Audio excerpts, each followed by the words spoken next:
नमस्कार दोस्तों, मेरा नाम है शम्मी और आप देख रहे हैं एचपी स्टडीज़ चैनल को। दोस्तों, जेबीटी कमीशन 2022 के लिए क्लासेस चल रही है। हमारी स्ट्रेटजी बिल्कुल सिंपल रहने वाली है जेबीटी कमीशन 2022 के लिए। हम सबसे पहले 5 से 10 सालों के क्वेश्चन पेपर्स सोल्व करने वाले हैं और ये सिर्फ जेबीटी के नहीं होंगे बल्कि एचपीएसएससी के सभी। अगर दोस्तों 5 से 10 सालों के क्वेश्चन पेपर्स को आप चेक करते हैं प्रॉपरली एचपीएसएससी के, तो 70 से 80% तक क्वेश्चंस रिपीट ही हो जाते हैं और बाकी टॉपिक्स पर अगर आप फोकस करेंगे तो और भी बढ़िया रहेगा आप सभी के लिए। बाकी कोई भी आपका डाउट हो, क्वेरी हो, क्वेश्चन हो, व्हाट्सएप जरूर करिए। काफ़ी सारे मैसेजेस आप सभी के व्हाट्सएप पर हमें देखने को मिल रहे हैं। काफ़ी अच्छा रिस्पॉन्स आप सभी का है, तो हो सकता है कि रिप्लाई थोड़ा सा लेट आए लेकिन रिप्लाई ज़रूर आएगा। तो आप सभी के लिए एक क्वेश्चन पूछा गया था रिसेंट वीडियो में। The first weekly paper published by the Indian national Congress in 1889 was. तो ये कौन सा था? ये था वॉइस ऑफ इंडिया। तो जिन्होंने भी ये आंसर किया है, वेरी गुड। नेक्स्ट क्वेश्चन की तरफ बढ़ते हैं। The supreme court originally consisted of how many other जजेस बिसाइड्स द चीफ जस्टिस। सर्वोच्च न्यायालय मुख्य न्यायाधीश मूलतः के अतिरिक्त अन्य कितने न्यायाधीशों से बना है? तो कितने हैं यहाँ पे दोस्तों पूछा गया है। बिसाइड्स मतलब इसके अतिरिक्त जो चीफ जस्टिस होता है, तो यहाँ पे बी ऑप्शन सही होगा। उसके बाद नेक्स्ट क्वेश्चन की तरफ बढ़ते हैं। Which is the lower house of parliament. एक होता है अपर हाउस और एक होता है लोअर हाउस। जो लोअर हाउस है वो होता है लोकसभा, ठीक है, और जो अपर हाउस होता है उसको बोलते हैं राज्यसभा। तो इन चीज़ों को आपने ध्यान से देखना होता है। यहाँ पे पूछा गया था लोअर हाउस तो Lok Sabha. Indian constitution originally contain how many schedules. जब ओरिजिनली की बात आती है तो इसका मतलब ये होता है जब भारत का संविधान बना तब कितनी अनुसूचियां थीं। तो 8 थीं। अब आज के टाइम में 12 हैं, तो सही आंसर ए होगा क्योंकि ओरिजिनली पूछा गया है। नेक्स्ट क्वेश्चन है the headquarters of the unit trust of India is located. तो जितने भी ऑर्गेनाइजेशंस हैं उनसे रिलेटेड क्वेश्चंस आते ही आते हैं, उनको जरूर देखिए। यूनिट ट्रस्ट ऑफ इंडिया जो है इसके हेडक्वार्टर्स आपको देखने को मिलते हैं मुंबई। और याद रखिए ज़्यादातर जो इंस्टीट्यूशंस हैं उनके हेडक्वार्टर्स आपको मुंबई देखने को मिलते हैं। अगर वो फाइनेंस वगैरह से रिलेटेड हैं तब तो ओबियसली वो मुंबई के आसपास ही आपको देखने को मिलते हैं। बाकी एक बार ज़रूर आपको जो इम्पोर्टेंट ऑर्गेनाइजेशंस हैं इंडिया के उनके हेडक्वार्टर्स देख लेने हैं। उसके बाद नेक्स्ट क्वेश्चन है closed economy means an economy having. अगर कोई इकोनॉमी है दोस्तों और वो क्लोज्ड है तो उसमें क्या होता है?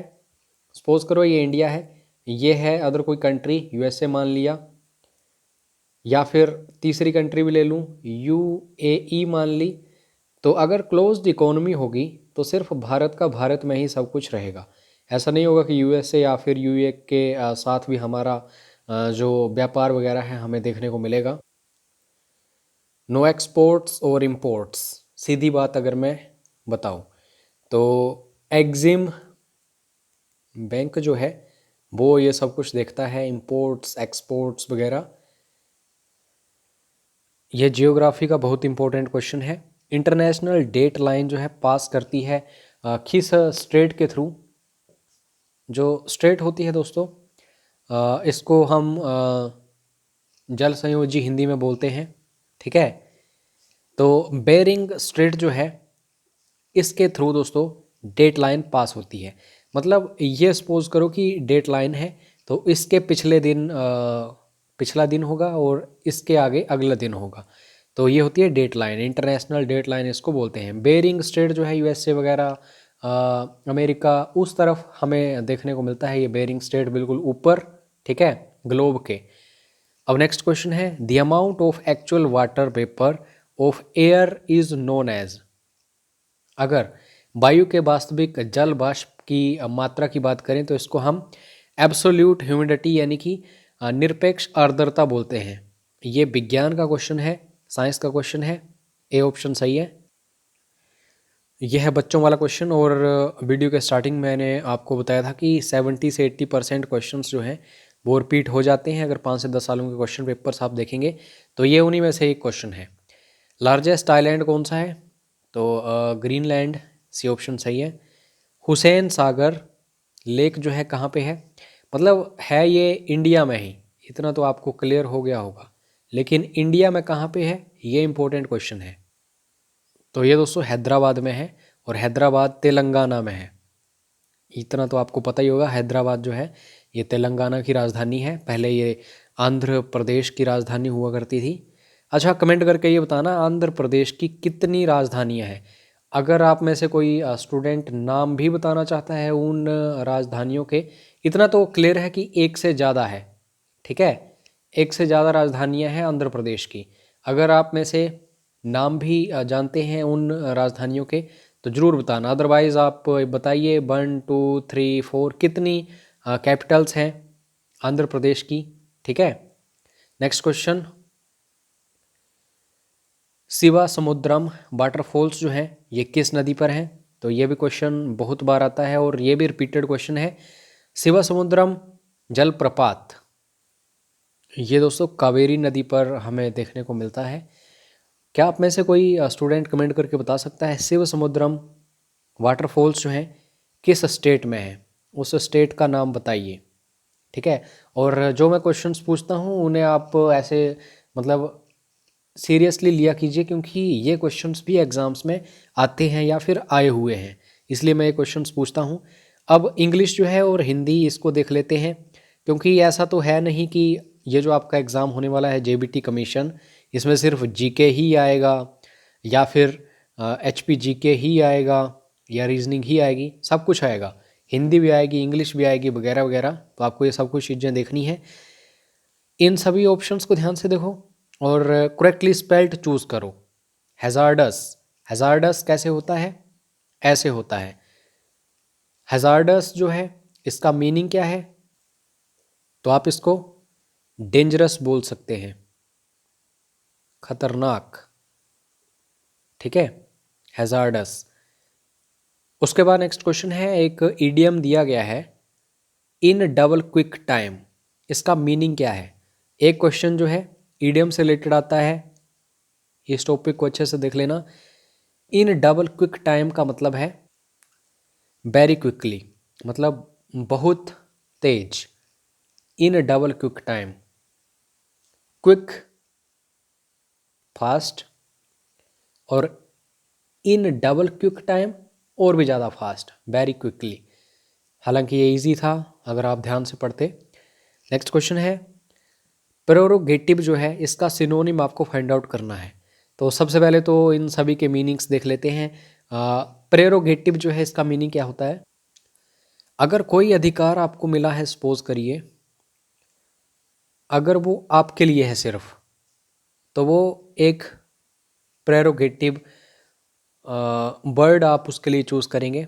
जैसे सपोज करिए टोटल 200 वैकेंसीज़ हैं, उसमें से 20 वैकेंसीज़ जो हैं वो ऐसे लोगों के लिए हैं जो मतलब दिव्यांगजन हैं, तो वो उनके लिए क्या है? प्रेरोगेटिव वैकेंसीज़ हैं। तो विशेषाधिकार आप उनको बोलेंगे, अधिकार तो है लेकिन विशेष है।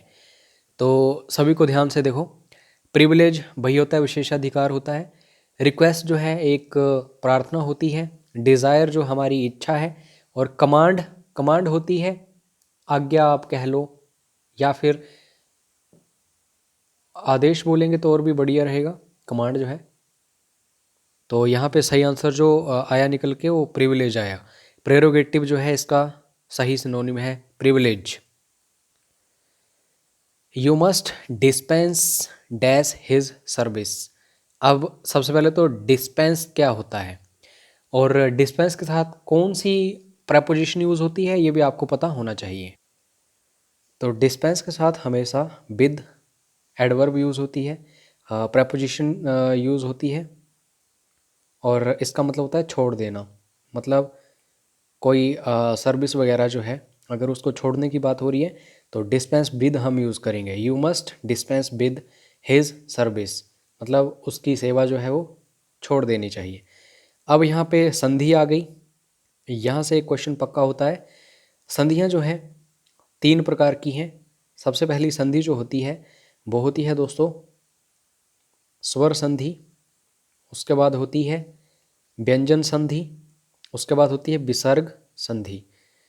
स्वर संधि में 5 संधियाँ होती हैं, ये नहीं बताऊंगा कौन कौन सी, क्योंकि सब कुछ मैं ही बताऊंगा। फर्स्ट लेक्चर से ही मैं आपको बता चुका हूँ कि अगर टीचर प्लस स्टूडेंट मेहनत करेंगे तो रिजल्ट्स तब आएंगे। अगर आपको मैं ही सब कुछ बताता जाऊंगा, आप खुद से कुछ भी होमवर्क नहीं करेंगे, तो ये आप सभी के लिए मेरा होमवर्क है कि संधियों को अच्छे से पढ़ो।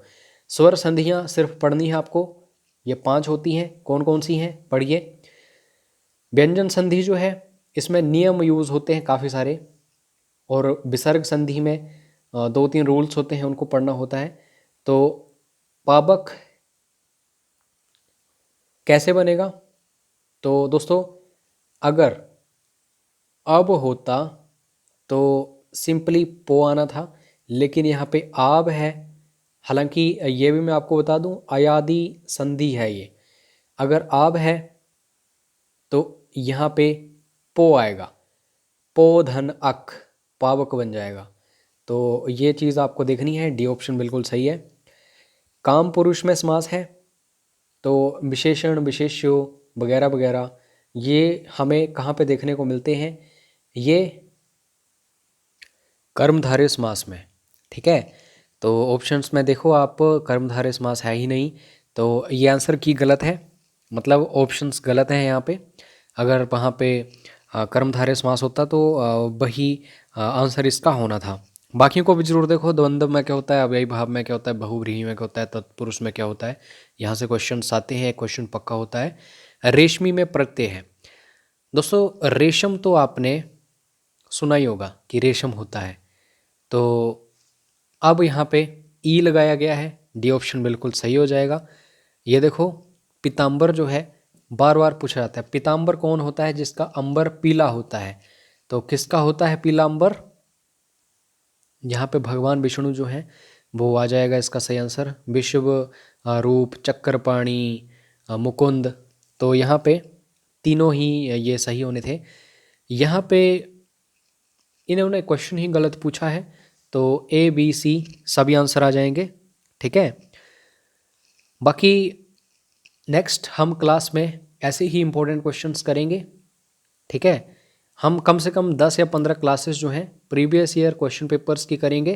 फिर उसके बाद हम बेसिक्स जो हैं या फिर ऐसे टॉपिक्स जो बार बार आते ही आते हैं उन्हें करेंगे। बस जुड़े रहो हमारे साथ, कोई भी प्रॉब्लम आए व्हाट्सएप जरूर करिए।